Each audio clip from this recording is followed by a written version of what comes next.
Hey, welcome to LeVay Arrangement TV with your host for the night, Mr. Corey Hopkins, and I'm here with two special guests. These young women have been making an impact all around our community, and without further ado, introducing the young lady by the name of Lynn Williams. and also a lovely young lady by the name of Kim McCorkle. Ladies, y'all have been busy.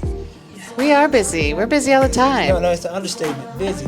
I had to ask y'all this. How did this organization even begin?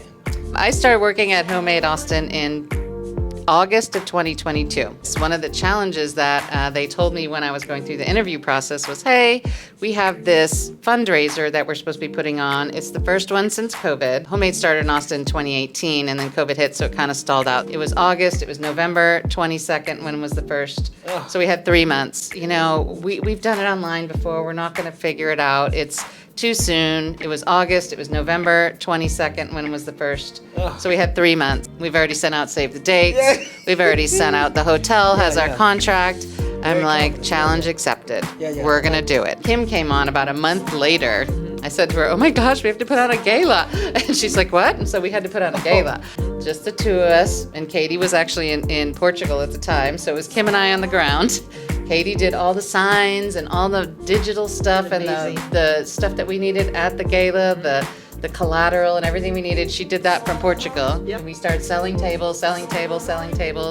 We ended up with a record-breaking 550 people show up. We had a record-breaking number of fundraising after the event. I remember the day that we walked into the JW Marriott. We walked into the ballroom with the 55 empty tables, and it was like the first selfie we still have to this day. Well, how do we even come to this moment? The way we got here was we met Michael Lofton through our connection with Habitat for Humanity. Okay. And so Michael said, hey, I need to talk to y'all. I need to hear what you do. And so we had a quick conversation with him online. And after that, he's like, you need to come out and see the building. And we went and saw the Manor project, and then we came here.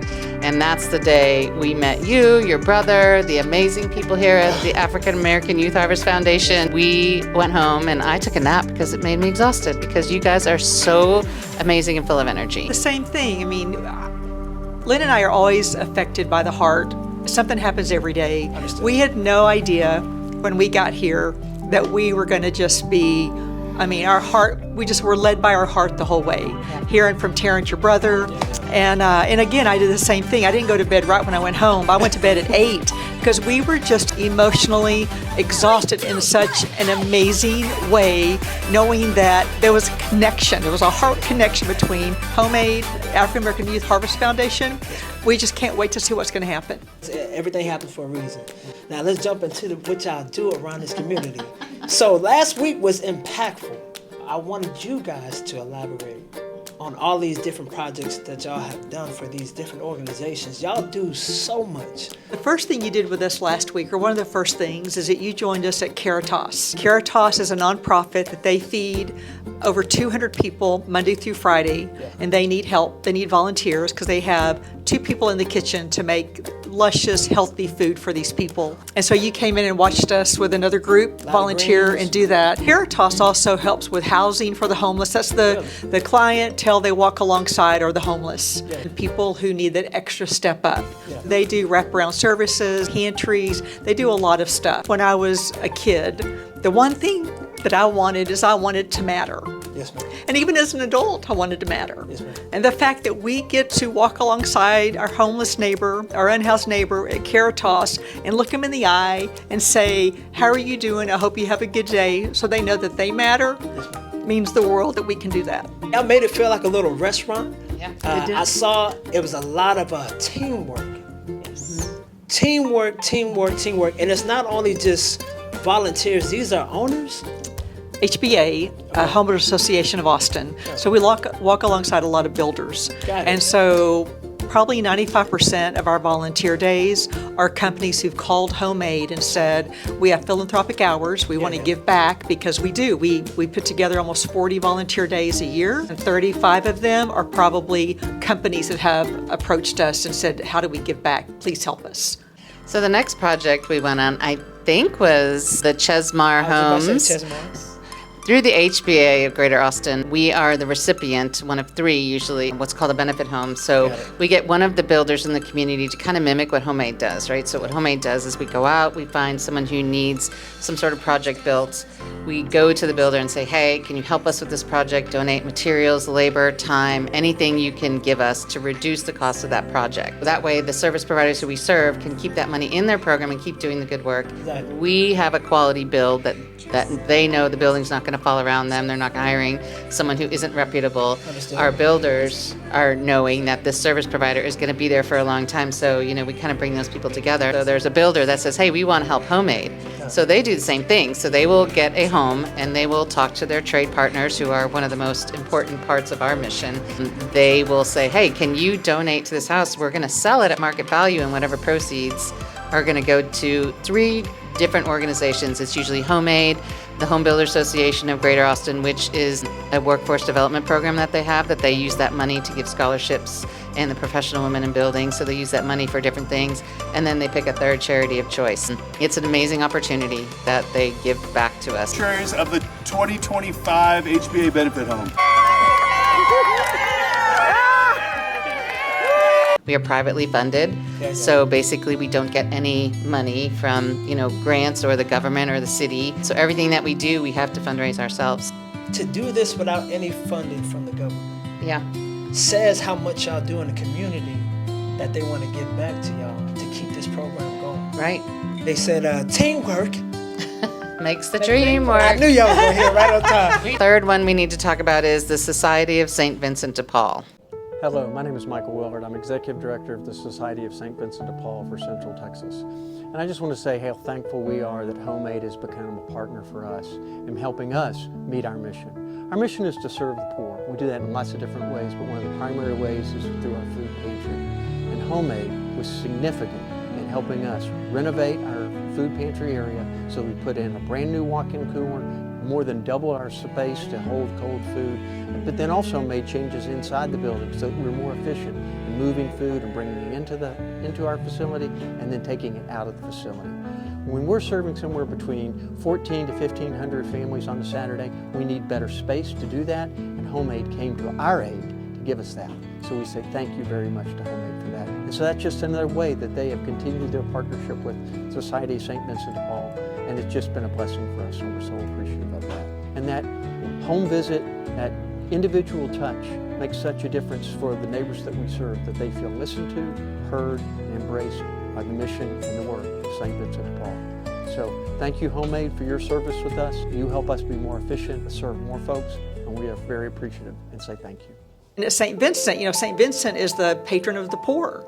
So they help everybody. But when Homemade takes on a service provider, for this project in particular, I had heard about them before. So we talked to them and said, hey, what can we do to help you? Whenever because Lynn would get numbers and say, oh, they did 1,400 or 1,500, I'm thinking of like a family of 4. Well, the application they turn in, they'll say 8 people, 13 people, 14 people. Yeah. Even though it's 1,500 boxes, Yes. it is probably over 2,000 individuals. I'm going to just do this on camera. Just do this on camera. I love hearing stuff like this. The other project was the Hope House. The Hope House. Whew, that's a tough one. Man. I want to thank Homemade and everybody else that made this happen for us. This level of help helps us do what we do. We couldn't do it without you. And it's so important for me that we're able to take care of our citizens and give them the best life possible. And this is the way through it. Thank you so much.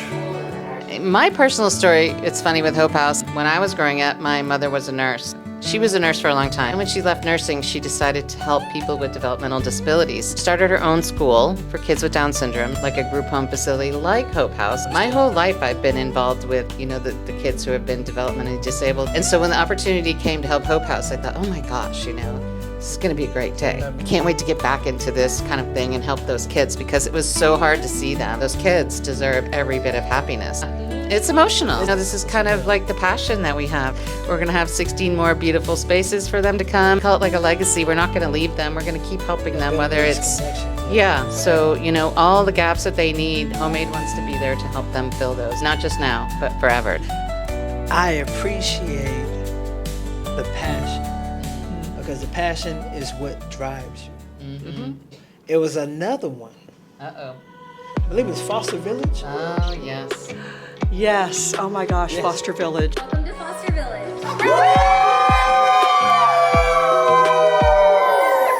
Foster Village is what we call a care day, which is a volunteer day. And so Foster Village, I reached out to them. We're going to do an essentials drive in November, and Foster Village is going to be one of our recipients. When we are able to help them fill these gaps and the builders are able to help support us do that, then we are able to unlock the magic that the service provider can do, Understood. because they have more money in their program, they have a dignified space, you know, because of all the things that Homemade and our partners, our builder partners, our trade partners, our every partner that usually works with us, other service providers Exactly. like yourself, you know, when we can do that, we can unlock their magic and let them do what they do and help serve more people. So that's kind of why we thought about this theme, because when we do what we do, They can do what they do. Grateful for the Homemade itself and for the Homemade volunteers. Through our connection together, they have brought me volunteers to pack different bags.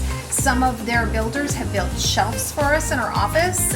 We don't spend money on anything, so having these things are truly a gift that helps us to do more of these bags for the kids. Kim at Homemade has been fantastic. She brings me groups of 5 to 10 people that will give me 2 or 3 hours of packing clothing, rolling socks, putting together blankets, decorating bags, writing notes to the kids, all the things that we do to make sure a child gets a bag of necessities and a little bit of love from us. We couldn't do without the volunteers from groups like Homemade. Our first year, we didn't really have a pool of volunteers, so I have to say we're so grateful that we have so many been people growing. helping us. Been growing, yeah. Lynn and I painted a whole lot our first year. We were introduced through another gal. She said, "You need to know Julie at Hope Totes." Well, I knew it was in person. She thought it was virtual. So she was like, "What?" So we go to her home. We look like we've just been drug out, I don't know from Painting. where. Yes. And Julie walks out and she's in a 3-piece suit. Her hair is all coiffed up. She and us probably thought, what are we doing? She has little bread, we're talking teacups where you have to hold your pinky up. Like, I was so we were dirty, so I'm like- dirty. And at one point, she was like, "Do you mind if I take my jacket off?" We're like, "Please." And so Julie started this nonprofit in Florida, her and her little girls. And Hope Totes is where you assemble totes that also go to the kids who've been in foster care. Julie puts dignity in every single bag she puts together. It's new stuff. She makes sure it's all packed just exactly right. She makes sure that there's no offensive little cartoons on anything. And so they're one of our first service providers we started working with. And she actually does this in her home.